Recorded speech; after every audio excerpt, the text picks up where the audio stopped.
Ерөөлтэй амьлалтын баярын ариун цугларалтын өдрийн мөргөл болж байна. Сайн байцгаана уу? Амьлалтын баярын ерөөл их аваарай. Өнөөдөр бол манай сайн мэдээний түүхэн дэх хамгийн баяртай, аз жаргалтай өдрүүдийн нэг гэхэд болно. Баяр болгон ямар нэг баяр хөөрийн утга агуулдагч гэлээ. Ялангуяа амьлалтын баяр нь Христ үхсдээс амилж, үхэл ба харанхуйн эрх мэдлийг бүрмөсөн устгаснаар өөрийн хүч чадлыг харуулсан үн цэнтэй баяр юм. Иймд амьлалтын баярыг туйлын чухал баяр гэж хэлж болно. Иесус Христ үхсдээс амилж 40 өдрийн турш шавь нартаа өөрийн амьсныг биечлэн илчилж, өөрөө гэрчилж харуулсан байдаг. Тэгээд 40 дэх өдрөө чидүн уулнаас тэнгэрт одож, биднийг тэнгэрт одсон өдрийг тэмдэглэхэд хүргэсэн. Тийм үү? Тэгээд 50 дахь өдрөө Пентекостийн өдрөөр эхний бороо ариун сүнс буулгасан. Эндээс харахад өнөөдрийн энэ амьлалтын баярыг анхны сүмийн дахин сэргэлтийн түүхийн эхлэлийг тавьсан чухал баяр гэж хэлэхэд хэтрүүлэг болохгүй юм. Өмнө нь бол хүмүүс хүн өхвөл тэр мөчөөс эхлэн бүх зүйл дуустдаг юм биш үү гэж боддог байсан. Тиймээс тэд үхэл юм бол бүх зүйл дуусан, амьдрал эцэслэн гэсэн бодолтой байв. Гэсэн хэдий ч Христ амьснараа үхсэн ч дахин амьдарч болно гэдэг онцгой мессежийг анхны сүмийн сургаалуудаараа олон хүнд тунхагласан юм.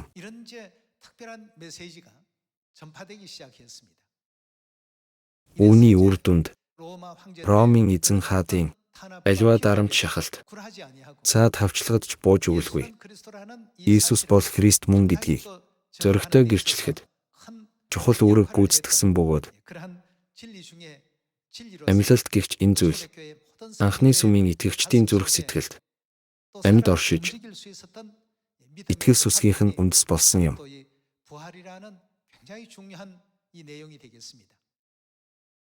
Тиймээс бид ч мөн Христийг эцсийн өдөр дэлхийд ирэхэд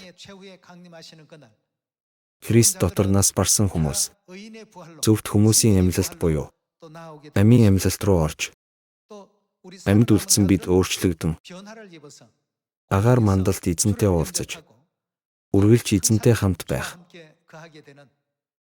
ийм ивэлтэй ирээдүй биднийг ухтах болно гэж Библиэд тэмдэглэсэн байдаг. Тиймээс л амьлалтын найдвар үүрлэн гэдэг үнэхээр нь чухал юм. Энэ дэлхий дээрх амьдрал эцэслээ гээд энэ нь төгсгөл биш юм. Тийм учраас л бид тэр өдрийн дараа ирэх яруу алдрын ертөнцид тэмүүлж өнөөдөр тэрхүү амьдралын төлөө бэлдэж зэхэж байгаа юм. Хэсэгхэн хугацаанд байж байгаад алга болох энэ дэлхий дээрх аянчны амьдрал дуусмагц. Тэнгэрийн хаанчлалын жинхэнэ амьдрал бидэнд өгөгдөх болно гэж Библиэд заадаг. Тийм үү? Тэрхүү ертөнц рүү явхад нэг хүн ч орхигдолгүй. Тэр үед харамсахгүй тулд энэ дэлхий дээр амьдрахдаа Тэнгэрийн хаанчлалын төлөө сүнслэг өрөөлүүдийг их хураах хүмүүс болцгоё. Тэнгэрийн орон явчихвал боломж цаашид байхгүй болно. Тийм биш үү? Учир нь энэ дэлхий дээр байх хугацаанд л бүх юм шийдэгдэнэ. Тиймээс өнөөдөр энэ мөчөөс ч болов илүү шаргуу залбирч, илүү идэвхтэй тунхаглаж, Бурхны үгийг илүү сайн судлая. Иргэн тойрныхоо хүмүүст ч жинхэнэ амьлалтын утга учирыг зөв дамжуулдаг байхыг хүсэх байна. Өнөөдөр бүгдээрээ хамтдаа Ром номыг нээцгээе. Ром 1-р бүлгийн 20-р ишлэл. Ром 1-р бүлгийн 20-р ишлэлийг харъя. ертөнц бүтээгдснээс хойш түүний үл үзэгдэх чанарууд, түүний мөнх хүч ба бурхан чанар нь бүтээгдсэн зүйлсээр дамжиж ойлгогдож, илэрхий харагдаж байгаа тул тэдэнд шалтгаан байхгүй.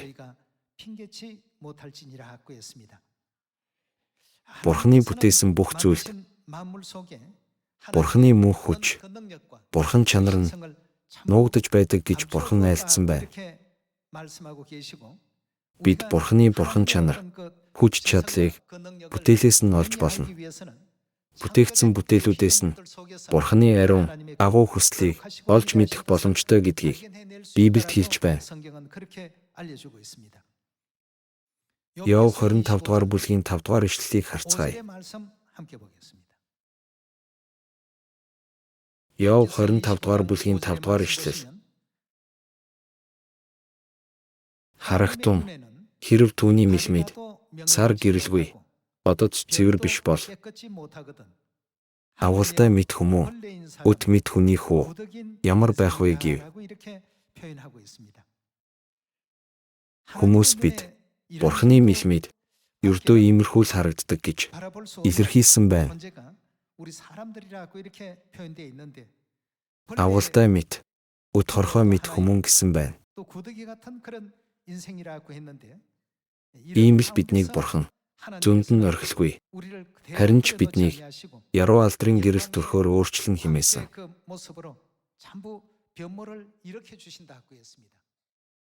Энэ бүхэн биелэгдэх цаг нь амьлалт, өөрчлөлт явагдах, сүүлчийн мөч гэж хэлж болно.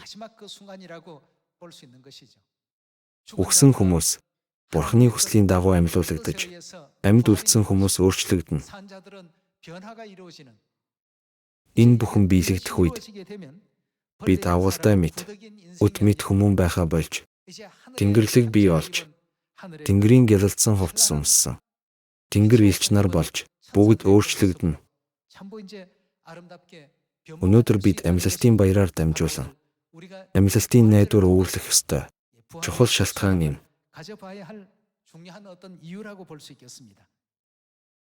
Нэгдүгээр Коринт 15 дугаар бүлгийг нээцгээе. Нэгдүгээр Коринт 15 дугаар бүлэг 12 дугаар ишлэл. Хэрв Христ үхэгсдээс амьлуулагдсан гэж тунхаглагдсан бол та нарын дотор зарим нь үхэгсдийн амьлал байхгүй гэж юунд ярина вэ? Үхэгсдийн амьлал байхгүй бол Христ ч амьлуулагдаагүй болно.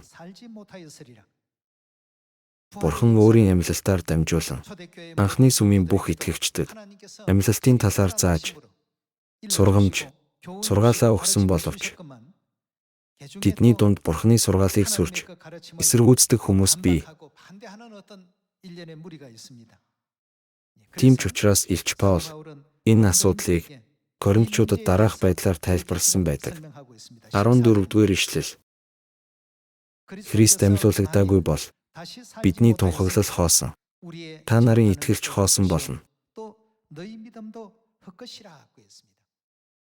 Хэрв бидний итгэлийн амьдралаас амьлалт гэгч хүчин зүйлийг хасчих юм бол бидний итгэлийн амьдралд ямар нэг том асуудал үүсэж мэднэ. Тиймээс Христ үхэгсдээс 3 дахь өдрөө амьлж 40 хоногийн турш шавь нартаа өөрийн амьсныг гэрчлэн, илчилж, харуулж, зааж сурган тэдэнд самаар дэлхийн хязгаар хүртэл энэ бүхнийг гэрчлэх, гэрчийн үүрэг гүйцэтгэн, энэ ажлыг биелүүлэхийг захидаг. 28 дугаар ишлэл рүү очие. 28 дугаар ишлэлийг уншийе. Бүх юмс өөрийнх нь иргэшээлд орох үед өөрт нь бүх юмсыг захируулагч нэгний иргэшээлд хүү өөрөө ч мөн орох болно. Энэ нь бүгдэд Бурхан бүх юм болохын тулд юм. Ийм яруу алдарт цаг мөч хурдан ирээсэ. 42 дугаар ишлэлээс судалцгаая. Үхэгсдийн амьлал нь тийм байна. Энэ нь муудах байдалд ор таригдаж, үл муудах байдалд ор амьлуулагдана. Бид мах цустай энэ махан биеийг тарихад Бурхан бидэнд дахин сүнслэг бие өгнө. Энэхүү дэс дарааллыг амьлалт ба өөрчлөлтийн үйл явц гэж Библиэд хэлсэн байна. 43 дугаар ишлэл. Энэ нь үл хүндлэл дор таригдаж, алдар дор амьлуулагдана. Энэ нь мөхөс байдал дор таригдаж, хүч дор амьлуулагдана. Энэ нь төрлөх биеэр таригдаж, сүнслэг биеэр амьлуулагдана. Амьлалт гэдэг үг, амьлах гэсэн утгыг агуулдаггүй гэж юу?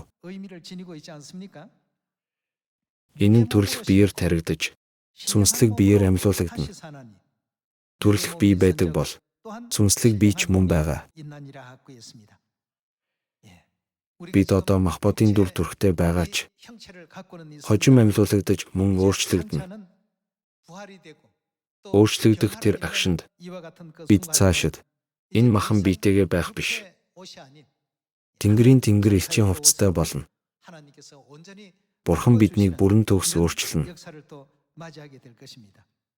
Бид бүхэн Бурханы ийм л ивэлтэй, яруу алдарт өдрийг хүсэн хүлээдэг байх ёстой юм. Бурханы үгсийг үргэлжлүүлэн судлая. 44 дугаар ишлэлийг дахиад уншийе. Энэ нь төрлөх биеэр таригдаж, сүнслэг биеэр амьлуулагдана. Төрлөх бие байдаг бол сүнслэг бие ч мөн юу гэж байна? Заавал байгаа. Бидний махан бие байдаг шиг Тэнгэрийн сүнслэг бие ч бас гарцаагүй байдаг гэдгийг Библи зааж байна. 50 дугаар ишлэл рүү очие. Ах トゥ нараа, үүнийг би та нарт хэлье. Мах ба цус нь Бурханы хаанчлалыг өвлөж чадахгүй. Энэ махан биетэйгээр Бурханы хаанчлал явж чадахгүй. Ийм учраас л өөрчлөлт, амьлалт зайлшгүй хэрэгтэй. Ах トゥ нараа, үүнийг би та нарт хэлье. Мах ба цус нь Бурханы хаанчлалыг өвлөж чадахгүй. Муудах нь үл муудахыг өвлөхгүй юм. Харагтун, би та нарт нэгэн нууцыг хэлье. Бид бүгдээрээ нойрсохгүй. Харин бүгдээрээ яан гэж байна. Ямар биеэс ямар биеэр өөрчлөгдөх үү? Муудах энэ махан биеэс, үл муудах сүнслэг биеэр.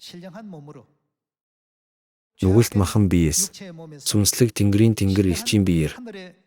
Бид бүхэн нэг агшинд өөрчлөгдөн гэсэн байна. Бүгдээрээ өөрчлөгдөх болно. 52 дугаар ишлэл. Ингэхдээ нүд ирмхийн зуур нэг агшинд сүүлчийн бүрээнээр учир нь бүрээ дуугарч үхэгсэд үл муудахаар амьлуулагдаж тэр үеийг хүртэл амьд байсан хүмүүс яах вэ? Бид өөрчлөгдөнө. Учир нь муудах нь үл муудахыг өмсөх ёстой бөгөөд үхдэг нь үхшгүйг өмсөх ёстой. Энэхүү муудах нь үл муудахыг өмсөж үхдэг нь үхшгүйг өмсөх үед үхэл ялалтад залгидлаа гэж бичигдсэн үг биелнэ. Бидэнд байх ёстой хамгийн чухал зүйлийн нэг бол амьлалтын ийм найдвар юм. Эцэг энэ дэлхий дээр байх үедээ амьлалтын талаар амархан ойлгуулах үүднээс агуултай байж байгаад дараа нь жирхрээ болдог үйл явцыг тайлбарлаж байсан удаатай. Өнөө үед газар тариалан нэг их эрхлээд байхаа барьсан тул ихэнх нь мэдэхгүй байх л та. Хөдөө орон нутагт амьдарч байсан хүмүүс санаж байгаа байх. Байцаа, санчуу гих мэтийг тариалдаг талбайд шорон дотор агуултайнууд байдаг. Жирхрээний агуултай. Тэд ойролцоогоор 6-аас 7 жил газар доор амьдраад дараа нь хальсаа гуйжуулж жирхрээ болон хувирдаг. Газар доор агуултай байх үедээ бол тэд үдэшгүй муухай төрхтэй. Хэдийгээр тэд туйлын муухай төрхтэй ч жирхрээ болж тэнгэрт ирч хүчтэйгээр нисэхтэй бол үнэхээр гоё харагддаг. Бидний одоогийн энэ сүнслэг бус махан биеийн хувцас хожим Тэнгэрийн хаанчлалд сүнслэг биеэр өөрчлөгдөх болно. Хэдийгээр одоо бид үхэх биетэй байгаа ч дараа нь үл үхэх биеэр Бурхан нэг агшинд өөрчлөн гэдгийг эцэг хэлсэн. Үхсэн хүмүүс амилж амьд байгаа хүмүүс өөрчлөгдөх үед ийм үйл явц өрнөж Бурханы хаанчлалд үеийн үед мөнх ам, аз жаргал идэх болно гэсэн байдаг. Тийм болохоор энэ дэлхий дээрх бидний махан бие шиг ийм бие л оршдог гэж битгий бодорой.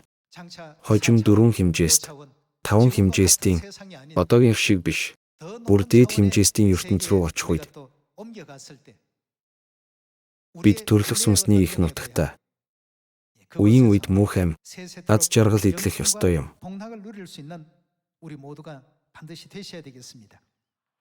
Филиппо 3 дугаар бүлгийн 20 дугаар ишлэлийг харцгаая.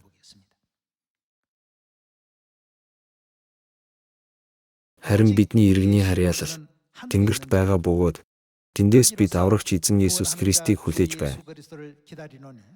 Тэр бүх юмсыг өөртөө захируулж чадах хүчээрээ дорд биеийг маань одоогийн энэ махан биеийг өөрийнхөө цог жавхланд биетэй адил болгон яан гэж байна.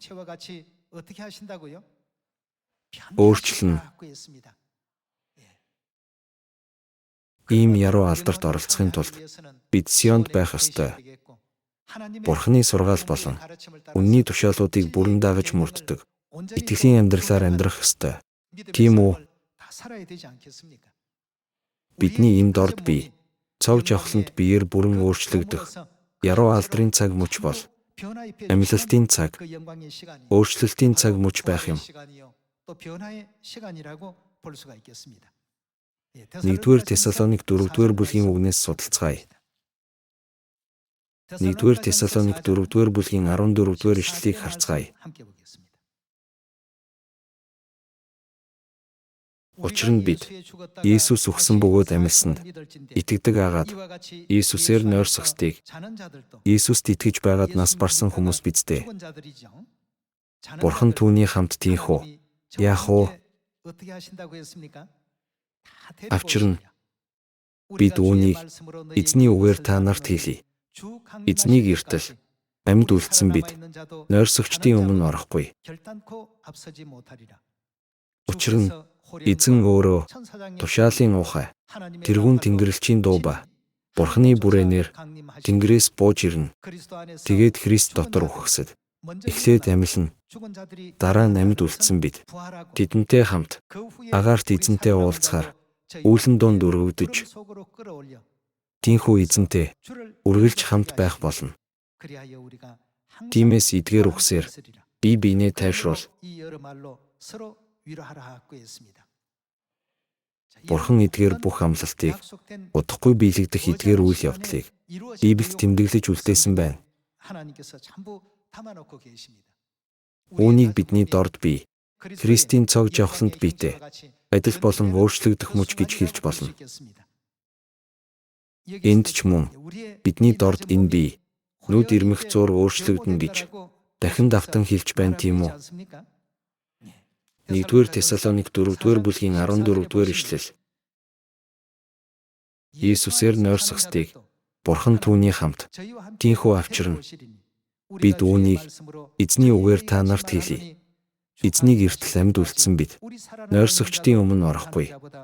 Учир нь эзэн өөрөө тушаалын ухай, тэргүүн тэнгэрлэгчийн дуу ба Бурханы бүрээнээр Тэнгэрээс бууж ирнэ. Тэгээд Христ дотор үхсэд эхлээд амьлна. Дараа нь амьд үлдсэн бид тэдэнтэй хамт агаарт эзэнтэй уулзахаар үүлэн донд өргөгдөж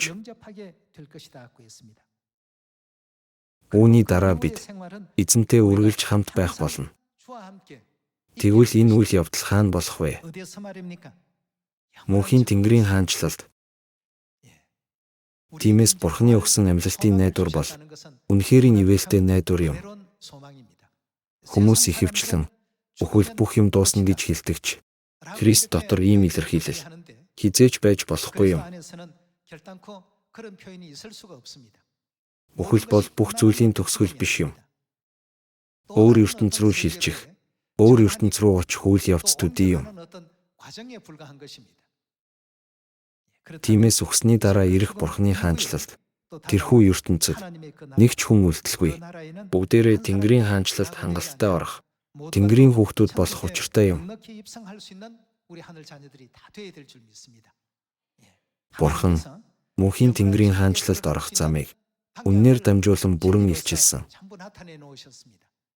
Шин гэрээг сахиж, Сионд амьдарч, Бурхны 3 удаагийн 7 баярыг ивэлтэйгээр сайн сахиж, ивий хайраар сайн мэдээг гүйцээж, Бурхны бүх сургаалыг даган хэрэгжүүлдэг болох үед энэ бүхэн бүрэн биелээ олох юм. Солонгост болон дэлхий дахинд баптизм хүртэж, үнэн рүү орж ирсэн Сионы гэр бүлүүдээс хэн ч хасагдaltaгүй. Бүгд Тэнгэрийн хаанчлалын иргэншилтэй болж, Христийн энэхүү амлалтанд бүгдээрээ оролцоорой гэж дахин захий. Хэн ч орхигдaltaгүй. Бид бүгдээрээ гар гараасаа барьж, дутууд үлмэг гэр бүлүүддээ зааж зөвлөн, дэмжиж, Тэнгэрийн хаанчлал явах ёстой юм. Буруу замаар явж байгаа хүмүүсийн гараас нь зурч, зөв замаар газарчилцгаая. Эцгийг энэ дэлхийд дахин ирэх тэр өдөр сайн байна гэсэн магтаал хүртэх Тэнгэрийн хүүхдүүд болоорой гэж хүсэх байна. Алгасал баяр сахин, эсгээгүй талхны баяраар мацгийн залбирал хийхээс эхлээд өнөөдрийн амьлалтын баяр тэмдэглэх хүртэл хаврын баяруудаа сахих гэж Сионы бүх гэр бүлүүд маань их хүчин чармаалт гаргалаа. Үлдсэн хугацаанд ч Бурханаас илүү их ариун сүнсний өрөөл айл бүр авч, сүм бүр, та бүхний хүнд нэг бүр Бурхны өгсөн ариун сүнсний өрөөл ивэл авч, Сионы гэр бүлүүд маань үзэсгэлэнтэй амийн амьлалтанд бүгдээрээ оролцоосоо гэж хүсэж байна. Ийм л найдвар бидэнд суулгахын тулд Христ 2000 жилийн өмнөх яг энэ өдөр өөрөөр амилж, амьлалтын түүхээ бидэнд үлдээсэн юм. Христ биднийг ч бас амьлах боломжтой гэдгийг ухааруулахын тулд энэ замаар төрүүлээд алхсан учраас би ч, та бүхэн ч эцсийн үед одоогийн энэ мах цус биш, сүнслэг биеэр өөрчлөгдөнө. Авгалтай бие биш. Тэнгэрт ирч хүчтэйгээр эрх чөлөөтэй гэгчин нисдэг, жирхрээ шиг, сон шиг болно. Сон усан дотор амьдарч, жирхрээ газар доор 7 жил амьдардаг. Дараа нь насанд хүрч, Тэнгэрээр нисдэг, өмнөх баг байхын төрхөөсөө тэс өөр дүр төрхтэй болж амьдардгийг бид харж байна.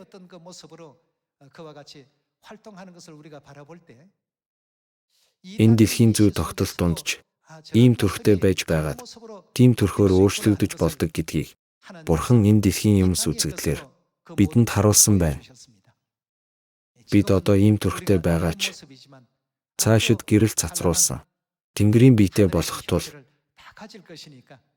ирээдүйн юмсыг хүсэж мөрөөдөн найдвараа тавьж, эцэг ихтэй үргэлж, яруу алдар, магтаал өргөх Сионы ах дүү эгч дүү нар болоорой. Өнөөдрийн сургаалаас ивэл авахыг хүсээд, амьлалтын баярын өдрийн сургаалаа дуусгая. Баярлалаа.